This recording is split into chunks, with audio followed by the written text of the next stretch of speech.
Part ஒன்ல சொன்ன மாதிரியே நிறைய சாப்பிட்டாலும் உடம்பு ஏறக்கூடாதா? டயட்ன்ற பேர்ல பசியால நீங்க படுற எல்லா கஷ்டத்துல இருந்து வெளியே வரதுக்கு நீங்க பண்ண வேண்டிய ஒரே விஷயம் பிஎம்ஆர் பேசல் மெட்டபாலிக் ரேட்டை இன்க்ரீஸ் பண்றது தான்.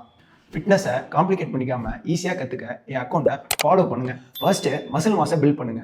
மசில் தான் ஃபேட்டை விட metabolically active. Weekly 2 to 4 times resistant training பண்ணுங்க.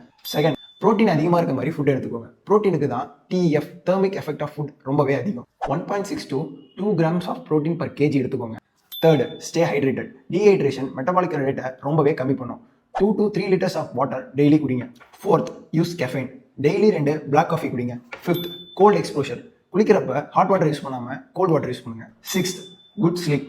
7 to 9 hours நல்லா தூங்குங்க. Seventh, improve NEAT non exercise activity thermogenesis. Work out இல்லாமல் நம்ம டே டு டே லைஃப்பில் லிஃப்ட்டுக்கு பதிலாக ஸ்டேர்ஸ் எடுக்கிறது, பேசுகிறப்ப கையாட்டி பேசுறது, கால் பேசுகிறப்போ நடந்துக்கிட்டே பேசுறது, இதெல்லாம் இம்ப்ரூவ் பண்ணுறப்ப இன்னமும் மெட்டபாலிசம் பூஸ்ட் ஆகும். என்ன பண்ணக்கூடாதுன்னா சீக்கிரம் வெயிட் லாஸ் பண்ணணும்னு சொல்லி ஓவராக கேலரிஸை கட் பண்ணுறது. அப்படி கட் பண்ணுறப்ப உங்கள் மெட்டபாலிசம் இருக்கிறதே லோக்கு போயிடும்.